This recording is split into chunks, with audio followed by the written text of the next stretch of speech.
परम महाशांति है। परम महाशांति कुछ समय के लिए बेहद के दादाजी से कनेक्शन जोड़ते हैं और दादाजी से पावर लेते हैं। आत्मा स्वरूप में स्थित होके दादाजी से पावर लेंगे। दादाजी से हमारी आत्मा के अंदर चुंबकीय शक्ति आएगी, पावर आएगी, एनर्जी आएगी। उस एनर्जी को हमें अपनी आत्मा में बढ़ाना है और उसको जमा करना है। परम शांति।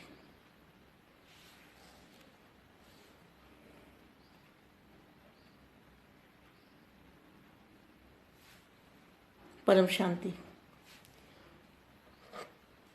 बेहद के बच्चों को बेहद की माँ का दिल से याद प्यार और नमस्ते।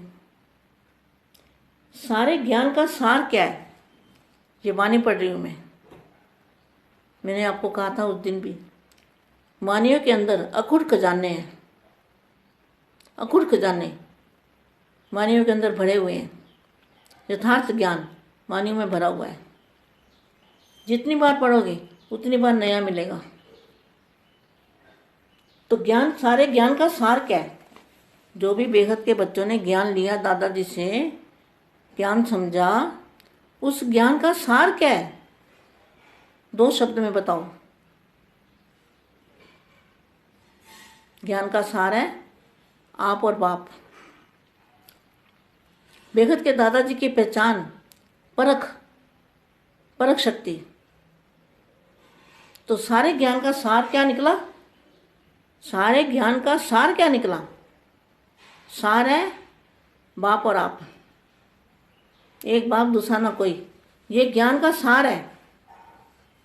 जितना भी ज्ञान बेहद के बच्चों ने सुना, उस ज्ञान का सार है एक बाप दूसरा ना कोई। मैं और मेरा बाप। सभी बच्चों को बाप संपन्न बनाना चाहते हैं। संपन्न बनाने के लिए रोज रोज नई पॉइंट बताते हैं। तो माँ के द्वारा भी जो पॉइंट बताए जाते हैं, वो बेहद के दादाजी या नानू राम बापू जी वो ही बुलाते हैं मेरे से भी। तो कौन देता है पॉइंट?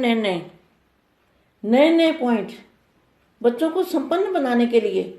नए पॉइंट रोज रोज भिन्न प्रकार से पॉइंट बताते रहते हैं। और सभी पॉइंट का सार है। सभी पॉइंट का सार क्या है?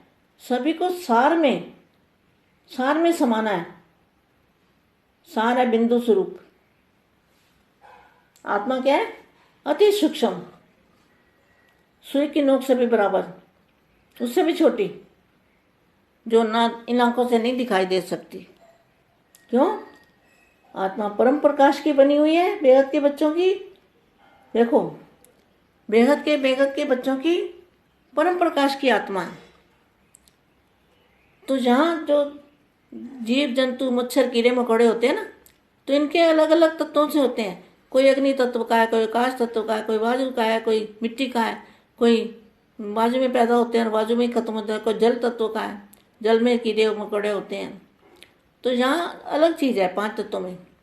और जो बेहद की आत्मा है, उनके अंदर बेहद का परम प्रकाश होता है। और वो प्रकाश यहाँ नहीं दिख सकता।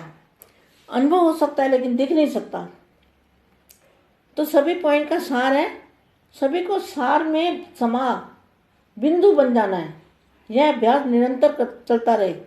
कोई भी कर्म करते हुए यह स्मृति रहती है कि मैं ज्योति बिंदु इन कर्म इंद्रियों द्वारा हर कर्म कराने वाला हूँ।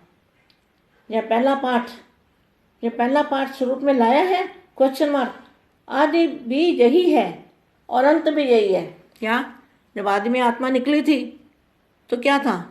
बिंदु स्वरूप थी ना, निराकारी अवस्था थी ना।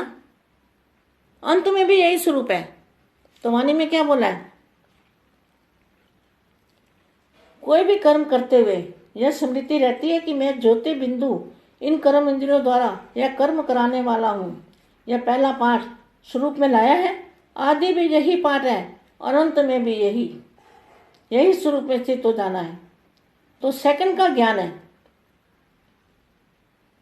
सेकंड का ज्ञान सेकंड के ज्ञान स्वरूप बने हो, विस्तार को समाने के लिए 1 सेकंड का अभ्यास। जितना विस्तार में आना सहज है, उतना ही सार स्वरूप में आना सहज अनुभव होता है? क्वेश्चन मार्क है। सार स्वरूप में स्थित हो फिर विस्तार में आना, यह बात भूल तो नहीं जाते हो? मतलब कभी निराकारी अवस्था, कभी आत्मस्वरूप की अनुभूति और कभी प्रेता स्वरूप की अनुभूति। सार स्वरूप में स्थित हो, विस्तार में आने से कोई भी प्रकार के विस्तार की आकर्षण नहीं होगी।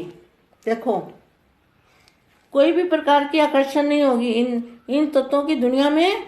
किसी भी जब सार का अनुभव करोगे, आत्मा का अनुभूति करोगे, तो इस दुनिया की कोई भी जो वस्तु है, कोई भी सार है, विस्तार है, उसका वो आपको आकर्षण नहीं करेगा। विस्तार को देखते, सुनते, वर्णन करते ऐसे अनुभव करेंगे जैसे एक खेल कर रहे हैं। ऐसा अभ्यास सदा कायम रहे, इसको ही सहज याद कहा जाता है। सहज याद। जीवन के हर कर्म में 2 काम आते हैं, चाहे ज्ञान में चाहे अज्ञान में। मैं कौन, मैं और मेरा, इन 2 शब्दों में ज्ञान का सारा सार है। मैं श्रेष्ठ आत्मा हूं और मेरा बाबा, इसमें सब आ जाता है। मेरा बाबा अर्थात मेरा वर्षा, मेरा और मेरा, मैं और मेरा, ये 2 शब्द पक्का है ना। मेरा बाबा कहने से अनेक प्रकार का मेरा समा जाता है।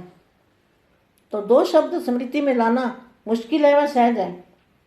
पहले भी यही 2 शब्द बोलते थे और अभी भी यही 2 शब्द बोलते हैं, लेकिन अंतर कितना है इसका मतलब समझते हो? पहले भी ये 2 शब्द थे, मेरा बाबा, और अभी भी यही 2 शब्द है, लेकिन बाबा बदल गया ना।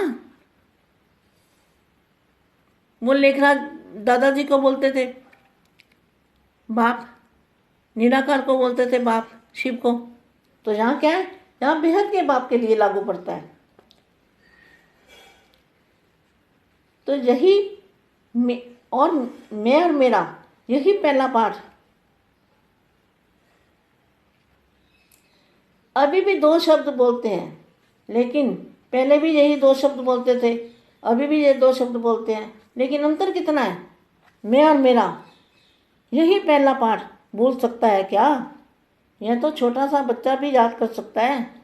आप नॉलेजफुल हो ना, तो नॉलेजफुल 2 शब्द याद न कर सकें, यह हो नहीं सकता। इसी 2 शब्दों से माया जीत, निर्विघ्न, मास्टर सर्वशक्तिवान बन सकते हो। 2 शब्द भूल जाते हो तो माया हजारों रूपों से आ जाती है। आज एक रूप में आएगी, कल दूसरे रूप में आएगी, क्योंकि माया का मेरा मेरा बहुत लंबा चौड़ा है और मेरा बाप एक ही है। एक के हैं और एक के आगे माया हजारों रूपों से समाप्त हो जाती है और माया जीत बन जाती है। बेगत की परम शांति, परम शांति। बहुत सारा जात प्यार।